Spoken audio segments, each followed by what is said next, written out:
Hi everybody, so long time no see. I've been in a bit of a low, let's say, and I have actually had 2 videos filmed, but I just haven't had time to edit them because of this low, and that also means I haven't been on social media, so sorry. I'm going to talk about that stuff another time. Quickly, before I get into the actual point of the video, because this is going to be a long video, so you may probably want something to eat or drink with you, or to actually have time to watch the video, but please definitely watch this video because it's going to mean a lot to me, and my hair looks really weird today. I look like an alien. Yeah, anyway, I got this top and it's from the Self-Love Club and it says prove them wrong. And I just wanted to because I was going to do a post on social media, now it's like ages away and I can't be bothered, but rambling. I'm going to leave a link to their shop down below because a third of the profits from this top that I bought went to the eating disorder charity, but I know that a third of all the profits go to charity. There's pins and t-shirts like don't be a dick, like diet culture, prove them wrong, which is the one I've got on now. There's one called I'm a Warrior or something. They are really good and I definitely recommend them. Anyway, into the actual point of this video. Today, or I think I'm uploading it on the right day, otherwise the 15th of February is Angelman Syndrome Day. And I am going to be doing a video talking about Angelman Syndrome. Angelman Syndrome, this is going to be really close to my heart because Angelman Syndrome, it is a genetic disorder and it is a disability, and my brother has that disability. He is 21 years old now and he's had it all his life. But basically, before I talk about his story, I'm going to explain to you what Angelman Syndrome is. Now I've got some notes on a notepad by here, so if I keep looking that way, it's because I don't want to say the wrong thing and then completely mess up this video. Angelman Syndrome is a complex genetic disorder that primarily affects the nervous system. My brother's condition includes delayed development, intellectual disability, severe speech impairment, most people with Angelman Syndrome can't talk, although there are some who can, but most of the time they can generally only say a few words and a few syllables, and there are, for some reason, we know 3 other people with Angelman Syndrome, which is very rare, for there to be a close age group because they were all born 1 year after each other, and this is extremely rare for that to happen, but I'll talk about that later. And 2 of them can speak. The one can literally only say words like yes. I'm pretty sure the only word he can say is yes, and the other one can say mum, yeah, and a few other words, but that is it. Many are wheelchair bound or they cannot walk simply. They may be able to walk with a little support, but otherwise they crawl. So Joe, for example, he cannot walk by himself, so he is constantly in a wheelchair, but he crawls everywhere. And he used to be able to walk with help, but now he can't really because of his height, because he's over 6 foot, and because his legs, he can't really stretch them out properly. He struggles to really walk, so sometimes he will walk a few steps and it is incredible. Many people with Angelman Syndrome are also affected by epilepsy and therefore have fits and therefore need even more medication. They also generally tend to have really bad sleeping patterns, so Joe has to have medication to help him sleep because they generally just don't need that much sleep. Angelman Syndrome used to be called Puppet Man Syndrome. I'm not sure where the origin of this came from, but I think it's because people with Angelman Syndrome, they tend to generally flap their hands a lot. This is almost to show how excited and happy they are, because children with Angelman Syndrome are generally very happy and excitable. Joe, it just gets happy over everything. If he hears a loud booming voice, he gets happy and excited. They frequently laugh, and they are generally this, and they frequently laugh, and their smile is always so happy. It's always so wide. I've noticed this with a lot of them. And like I said before, they generally tend to have hand flapping movements a lot. Joe does do this, but he also doesn't a lot of the time. But Joe is obsessed with clapping. He loves clapping. So if I'm home, or if Dad's home, or if Mum's home, or if our brother Morgan's home, or if a family member's home, or his carers, he loves people to clap. So we'll sing Happy and You Know It, but we just sing If You're Happy and You Know It, clap your hands. And he will hold your hands like by the wrists. I'm not sure if I got a video. And he will make you clap, basically, because that's what he likes. Children with Angelman Syndrome, and adults obviously, can have a very short attention span. And they generally do have this big obsession with water. Like, it is something they are drawn to. Joe is definitely drawn to it. If he sees a tap, he has to turn it on. If you're in a garden centre and there's a fountain, he's trying to reach for it, even if he's in his wheelchair. He loves swimming pools for that reason. He loves the hose. He used to get it out as a kid. Water is just something they love. Maybe Joe doesn't like to drink water, I'll admit that, because he doesn't like the taste. But water outside, anything they can play with, he has such a fascination with it. So we used to get him these like little toys with colourful water in them, which you could turn around and shake. So they do like water. Common physical features that people with Angelman Syndrome generally have is that they generally have fair skin and light coloured hair, or a lot of them will have things like blue eyes. That was a description that was given to my mum, and when I've done research, that is what has come up. And many have scoliosis. I have seen it within a few of them, and heard about it within a few of them who I know, but luckily for Joe, he hasn't had that problem, and he's been very lucky. Angelman Syndrome is caused by a genetic mutation on chromosome 15. Sorry, I'm looking down at the notes. They usually inherit this gene from both of their parents, and sadly it is an incurable disability. The National Organisation of Rare Disorders said it is estimated to be approximately 1 in 12,000 to 20,000 people in the general population have Angelman Syndrome. However, our family is really lucky that there is a small group of 4 children, all born 1 year after each other, with the same genetic disorder. And Angelman Syndrome is relatively under-researched, and there's a lack of up-to-date statistics. Although it's a genetic disorder, 70% of individuals born have no family history whatsoever of it. So now that I've given you a few facts, I am going to talk about my brother. So I'm going to tell you my story, and, well, anything connected to my brother. So before I was even born, my brother was obviously diagnosed when he was very young, because it's not something that you get later on in life. And basically one thing which is driving me to do this video anyway is not just the fact that it's a rare disorder and that disabilities don't often enough get recognition and help, but the fact that my mum told me not so long ago that when she found out Joe had a disability, the doctors basically said, in a way, without having to say the words, they basically implied there was no hope for him, there was no anything, there was no point in really sort of pushing to give him a good life, when that's wrong. Doctors, I'm hoping, are a lot better now. But Joe has had this fantastic, crazy life, and I'm just gonna talk about Joe. Most of the time, taking care of someone with Angelman Syndrome is physically and mentally exhausting, because Joe and practically everyone else with Angelman Syndrome struggles to do basic needs, such as washing themselves, changing themselves, feeding themselves, cooking, cleaning, all those kind of things. So Joe, I have to bath him, or I don't do that as much anymore because I'm always revising or things like that. But when he is home, because he lives in a separate care home now, which I'll get onto later, I have to bath him.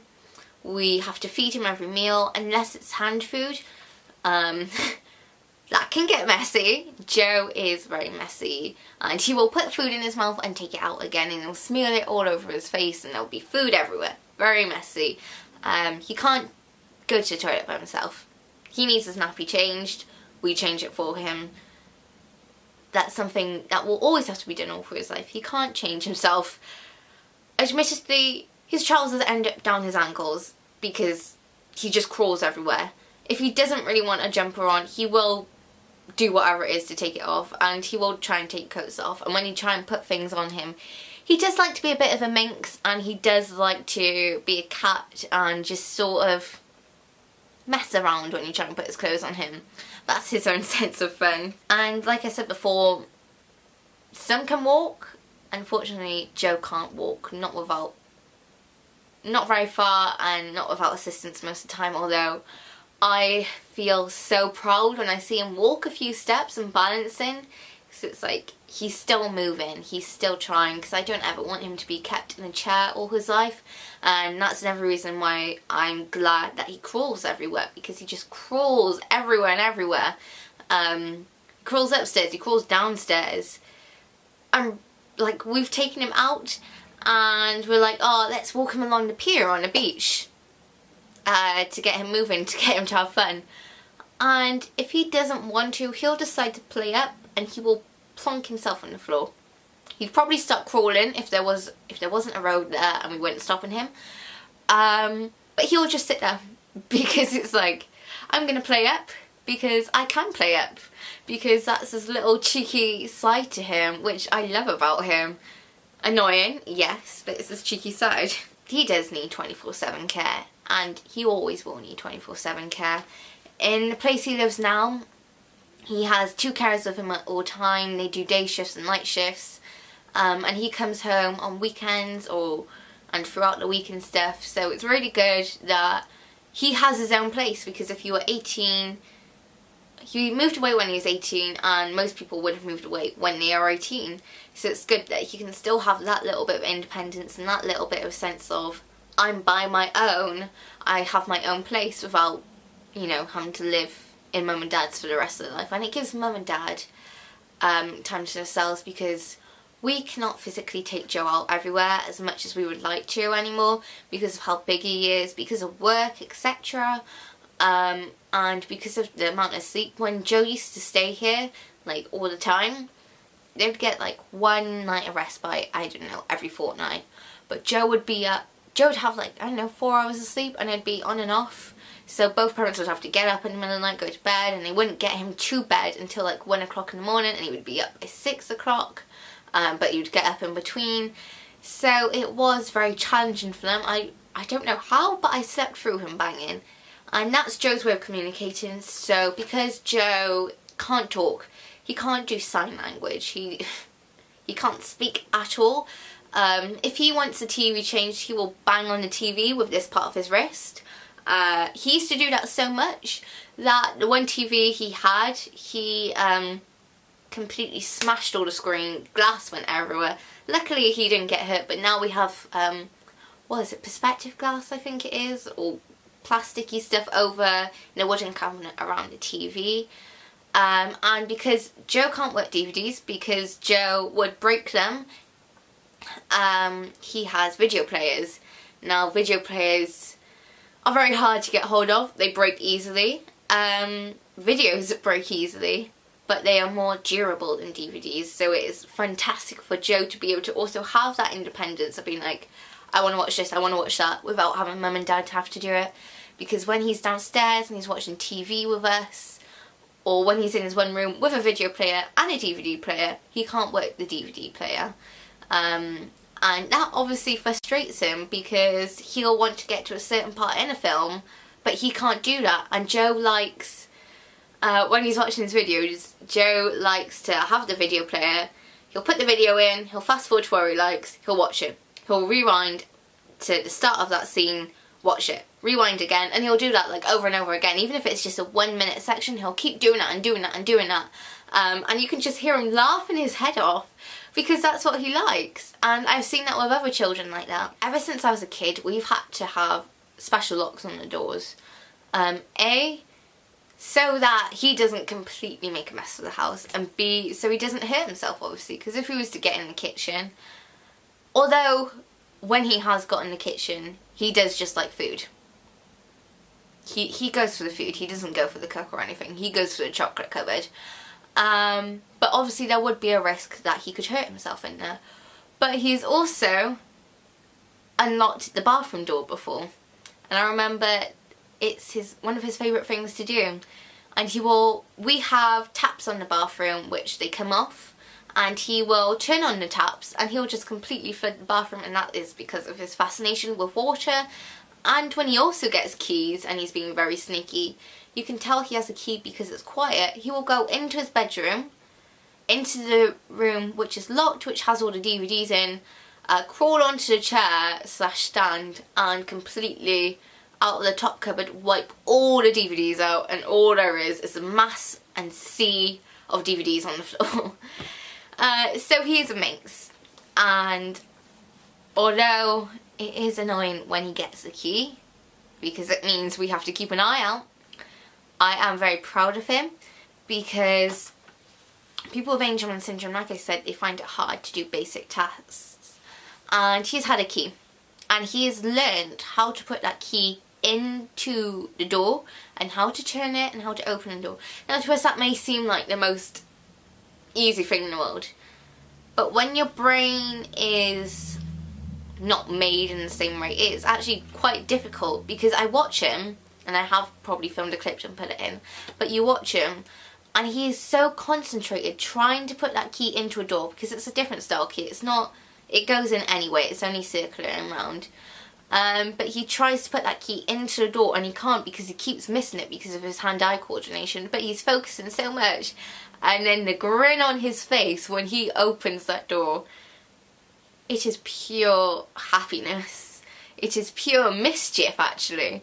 I remember for his 18th birthday as well, on his birthday card off someone, there was a giant key. I love him, he thought it could open a door, so he took the key and ran straight to the DVD cupboard, thinking it would cure it, thinking it would open the door. Sadly it didn't, but he was trying so hard. And like I said with the taps as well, so what he'll do is our taps come off the bath and the sink in our wet room, and he will learn to find the taps, because we have to take them off because obviously he could burn himself otherwise. He'll learn to put it onto the bath, and he's learned to twist it so that he can do it. Now, like I said before, it sounds simple, it sounds basic, but it is really complex and a difficult task for him, and he's done it, and I'm so proud of him. Just like how he's learned to work the video players, and how he knows what each symbol means, and he does that every single time with every video player he gets. And you can look at a picture and be like, that's Dad's army, that's the Wiggles, and he chooses what he wants on. Like I said with the TV, he bangs. If he wants a drink, he will sort of shake his bottle at you. If he wants to eat food, generally he will come downstairs now, although he used to just bang for that. He will come downstairs, go through the living room and sit in his seat in the dining room table, and he will just sit there until you give him food. And if you are ignoring him, he will bang the cabinets. So he has his way of communicating, and it's something we've adapted over 21 years basically. Joe also likes to play up, so if we're watching, he doesn't like to play up, he likes to be in control. So if we're downstairs and we're watching TV, most of the time, even if he likes the film or the TV programme, he doesn't want it on. No, he wants Dad's Army on. Or he wants anything on, and he will keep telling you to change it, change it, change it, change it, and you could probably go through the whole of the TV guide and he wouldn't want it. Sometimes he just likes watching the adverts, just because it means at some point he gets to say, I don't want this anymore. So he does like to play up. Joe has his favourite things, just like me and you do. He loves Dad's Army, he loves the Wiggles, he loves the Upside Down show, and now that on TVs you can watch like YouTube on them, it's amazing because we get to watch things like the Upside Down show and the original Wiggles. He also likes a lot of action movies with big like deep, strong voices in men. He likes hearing the shouting. So if Dad shouted at him for going to touch the lamp, say for example, he will laugh his head off. And like I said before, he loves people clapping, and he loves it when people sing like little songs to him. And he loves food. He loves food. He can eat and eat and eat and eat. He is a big boy. He can eat. Like, he is tall and he can eat. That's probably his favourite thing. I mean, he loves phones and technology as well. So now he has his own iPad and he has an iPod. Not sure how much he uses the iPod. But his iPad he has, and he can't play games. He can't really operate the apps, but we'll put YouTube on there, and I think there is a setting where you can stop all the buttons from working unless you do like tap it 3 times and then type in a password and stuff. But that, like, Apple have slightly changed that now, so it doesn't always work, so you can just change it and then it stops it, which is really annoying. But he loves phones, so generally if me or Dad get out our phone and we're sat downstairs, he'll come from the other side of the room, decide to just, you know, climb onto us and just watch what we're doing. So I may be going through social media, I know Dad will be going through sports, I might start going through photos for him, and then he decides he's going to take the phone and he's going to run to the other side of the room, or he's going to hide it behind him and he's just going to hold it, and he's going to, because he can't operate, he has to go like that. And he does it as a little game. He does it to like tease you, and it's very funny. It's adorable because he's learnt what certain things do. I can't just show him the phone now and be like, it's off, sorry Joe. He'll still take the phone and he'll still turn it on. Another thing he loves is ABBA. Joe loves ABBA. When our music player used to work downstairs, we would watch TV, but we'd also have to have ABBA on in the background. We'd have to listen to Chiquitica and Mamma Mia and all those sort of things, so he loves Mamma Mia. And it's just some really good memories. And Joe loves the theatre. He loves going to see live shows, he loves pantomimes. Half the time, if you're around us, you can't hear what's being said because Joe is laughing his head off. If there's a bad guy and people are going, he's behind you, or oh no it isn't, there's Joe cracking up next to us. He's like the peanut butter to my jelly, even though we call it jam, and even though that sounds gross. But still, he's our best friend. He's my best friend. But it's also really frustrating. And it's also really hard and draining. He bangs the doors, he bangs the TV, he's constantly noisy. I can't sleep down upstairs now half the time until he goes to bed because he decides to play TV downstairs very loud right below me. If he wants Mum or Dad and they're not coming, he will pull my hair. He's pulled me down to the floor before. He will pinch, he will grab, he will bite sometimes, and that's something he doesn't usually do, but he will do it if he's not getting his way. He pinches so hard. And the problem is he doesn't know his own strength. He really doesn't. It's as frustrating for me, it's as frustrating for Mum, it's as frustrating for Dad as it is for Joe. He can't communicate. And I suppose we can't in a way either. I sometimes wonder if he's frustrated because he can't also speak to us either, and because we're just trying to imagine ways he's speaking to us. I said a few years ago Joe moved away from home, and for me that was really scary and hard to let go of him because I've had him with me, I don't know how long was it, 11 years of my life. He'd always been there with me, and I was petrified that he wasn't going to like it. And obviously you hear in the news a lot about bad carers, and I know he's had respite, but we used to take him to respite and he used to scream, he used to cry going there. He knows the way to respite even now, and it was only in the last like year of respite that didn't happen when he went there, but even now he knows the road which you'd have to turn off on the motorway. And when we're going up that motorway, you can see him looking out the window to see that road. And it's, once he's there, he loves it. But it's the fact that we're sort of giving him away. And I was actually petrified that I was going to take him, what? I don't know how long it took them for him to be comfortable there. Maybe it was like, I don't know, 10 years or something. And I was scared that that was going to happen again. It happened like the first 1 or 2 times and he didn't sleep. But he got used to it really quickly, and it's his place. It's something that has to happen when you turn 18 or when you turn 19 and 21. You move out, and it gives him his own independence. And now when we come to pick him up, he doesn't want to sit there. He's in his wheelchair and he's ready to go. He doesn't, when we drop him off, we can't stay there. We have to get out. This is now his place. And I think it's really nice that he has this sort of set thing which he does, because his internal clock has a set routine. So when he was at home, he knew Monday to Friday, even though he doesn't know dates and times that he would go to school, he knew that he'd be up at this time, and that he would have carers, and that he would go to school and he would come back and he would have food. And that was really hard during the summer holidays because he wouldn't have that set routine. But now, where he is now, they take him out every single day. So one day it's swimming, one day it's Yam Jams, which is like this music group, one day it's just going out shopping, one day it's going to the cinema. And he loves it.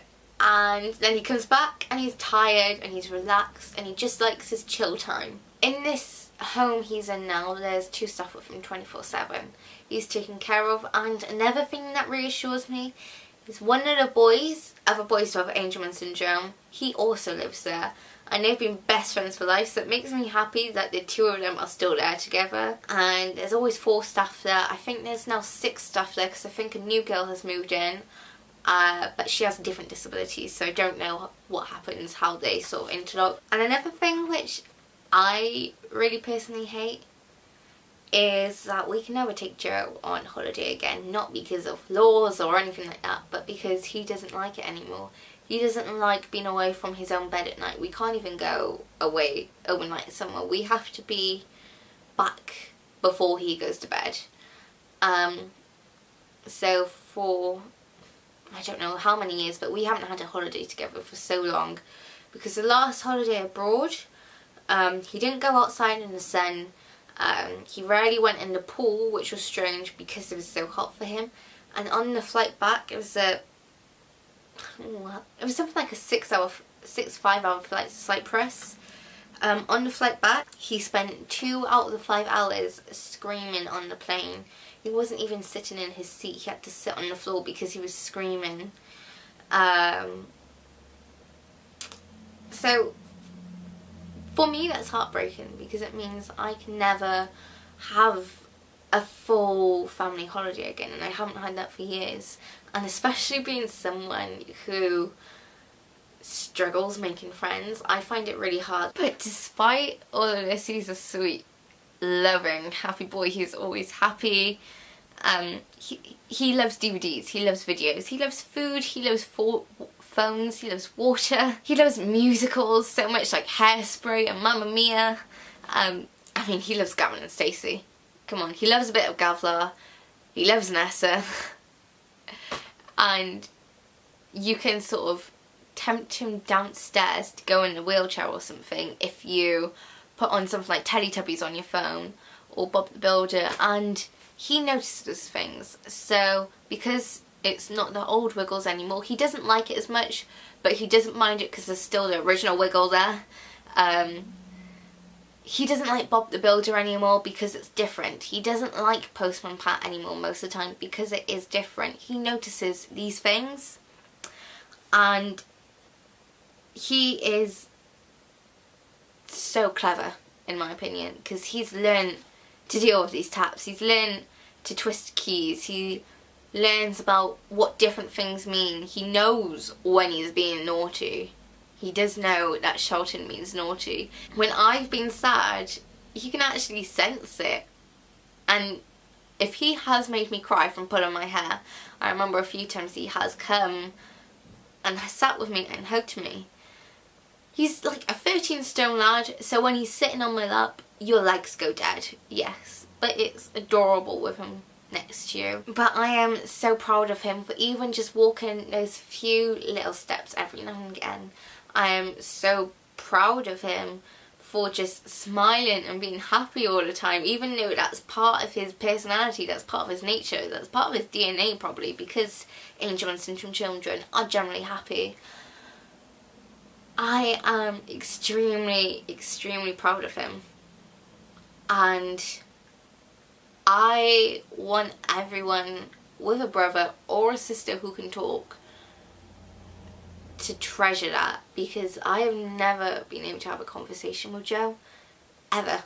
He can't talk, and sometimes I get scared because I don't know what's going to happen in the future, but I know that I'm going to try my best to do whatever it takes to raise awareness. I know my brother Morgan, I will probably leave a link to that down below, but he's doing a velothon, I think it is. Yeah, he's doing a velothon. And he's raising money for Angelman Syndrome. And I know there's a charity called ASSERT. Now, ASSERT is a charity which helps children with Angelman Syndrome. And it supports the families, and they do so many amazing, amazing things. So I'm going to link them down below. And if you can donate, that's great. If you can just raise awareness, that's great. But I know Joe is definitely the one person I would live for. I know he is the person that I would give up everything for, because he's not only my brother, but he's my best friend.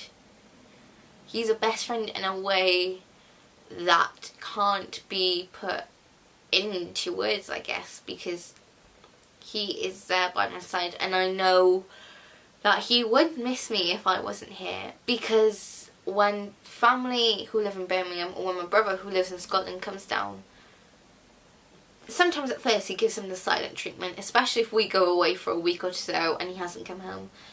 But then he eases up and he spends so much time with them, and he loves you no matter what, and he is my best friend, and I would do anything for him. This is where I ask you to come in. I understand I probably haven't been the most educational with this video. Originally I was going to be, but I decided that it would be better if I made this video more relaxed, more chilled, more down to earth than to make it formal, because this isn't a speech, this is my YouTube channel, this is my hobby, and I'm just trying to help raise awareness. I want you to think before you act, before you make those stupid comments about people with disabilities, before you try and intimidate them and impersonate them and make these stupid jokes, and before you assume every single one is the same, before you think they're not intelligent, they're not smart. I want you to stop staring and to stop being rude and to start treating them like people. It doesn't matter what disability they have. It doesn't matter whether it's as severe as Angelman Syndrome, or whether it's something like autism, or whether it's just being blind or deaf or not being able to speak, because those are still disabilities. I want you to really think about what you do, about what you say, because they can really affect people. It doesn't just affect a person, it affects their family, it affects their friends. I don't want you to be disrespectful if he accidentally grabs you, because Joe has done that. He's been out in public and he will wish he grabs an old lady, and the old ladies, they're fine with it because they understand he has a disability. The people who aren't fine with it are the people who are rude, the people who are arrogant, the people my age, the people in their 50s. I want you to try and have an understanding. Do you think he asked to be disabled? Do you think he asked to be in a wheelchair, to not be able to speak or to feed himself? Do you think he wants to hurt other people? Because he doesn't. And it would be really bloody nice if you could understand that, and if you could start listening to people. I aim this next point at basically the people who are on my school and other schools and most people in my generation. It's hard when you mimic people with disabilities. It's hard when you call people retards. It's hard when you call people monk. It's hard when you use the term, oh, you've got needs, special needs. It's hard when you joke about it, when you put on this disabled person's voice, because there is just one stereotype according to you. It is really hard to listen to that, because it feels like a personal attack on me, even if you're not meaning it at me. It feels like a personal attack on my brother, even if you're not meaning it at him. Because I don't care if it's a joke.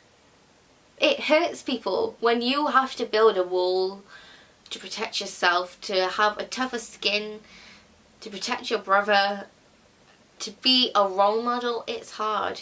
So I'd really appreciate it if you could stop being like that, and to have some dignity and some respect for people. I remember hearing someone in my class say people with disabilities shouldn't live. Why shouldn't they live? Why are they any less important than me or than you? Why should they die? Why should they be put to death straight away? If people with disabilities should die straight away, we wouldn't have Stephen Hawking, who just gave us this massive scientific knowledge, who changed the world in a way. We wouldn't have Stevie Wonder. He was a musician and he was born blind. He was loved by many. But yeah, I guess he's disabled, so I guess he should die. Is that your opinion? Is it your opinion that really should matter in this effect? Because right now it doesn't, because you are being discriminative, you are being rude to one particular kind of people, but that kind of people is more than just one kind, because it is split into so many different types that you don't even know what a disability is, I guess, because there's not just physical disabilities, there's mental disabilities. You don't care about who you hurt, but what you don't know is who will be disabled, who is attached to you. You don't know if your mum or your dad could somehow get some illness, because although Angelman Syndrome doesn't just happen halfway through your life, there are other disabilities which do. You don't know if your child maybe ends up with Angelman Syndrome or autism, or is ending up as SPAS. You don't know if your best friend will somehow get a learning difficulty, because I remember watching on a reality show, sorry.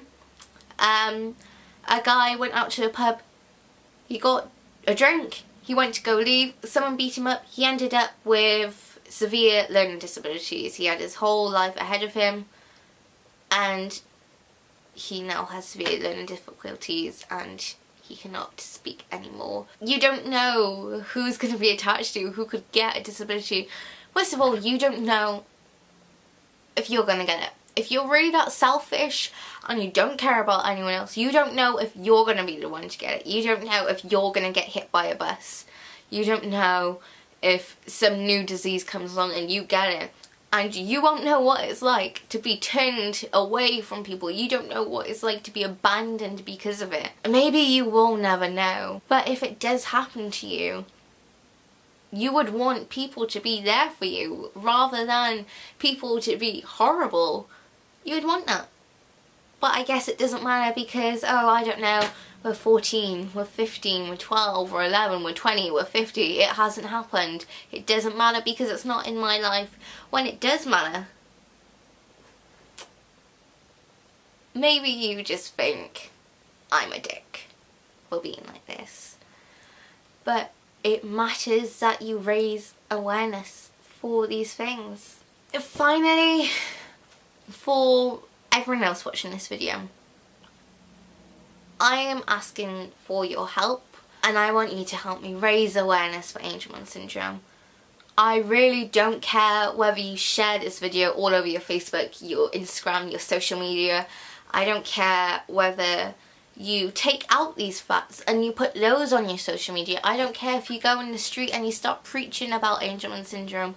I don't care if you do an assembly on it in school, or if you just talk to people about it. I don't care whether you donate to ASSERT or other charities which help Angelman Syndrome. I don't care what you do, but I would really, really appreciate it if you help me help others. If you help raise awareness for Angelman Syndrome. If I can help just one person with Angelman Syndrome, or one family member really who's supporting it, that would mean the world. It doesn't matter whether they've just discovered it or whether they've had it all their life, because I want others to know that other people are going through things. And also, I don't care really if you raise awareness just for Angelman syndrome. I want you to do more. I want you to raise awareness for lots of disabilities, whether that be mental or physical. I want you to help change the world, because we can all change the world. That's just one fact of life. We can all change the world if we just talk, because talking helps. I don't care if you show this to the person who has just discovered their son, their daughter has Angelman syndrome. We don't have to be put in the dark anymore. We need to stand as a community, and we need to unite, and we need to basically hold each other's hand and get through it. If you want to find out more about Angelman syndrome, I will leave a link to Assert, the charity which helps Angelman syndrome, down below. And I know we have gave every opportunity possible we can for Joe. We have taken him on speedboats, we have taken him around the world for as long as possible until he didn't like it. We have gone on trips with him, we've given him all that we can, and I'm just asking that you give us one small thing, and that you just help, and you just be kind. I don't care whether you give money, or whether you share this video, or whether you just start being nicer to people with disabilities. But if you can just do one thing to change the attitudes of people, that would be one of the best things in the world to me. It really would. Thank you for listening to my rambling.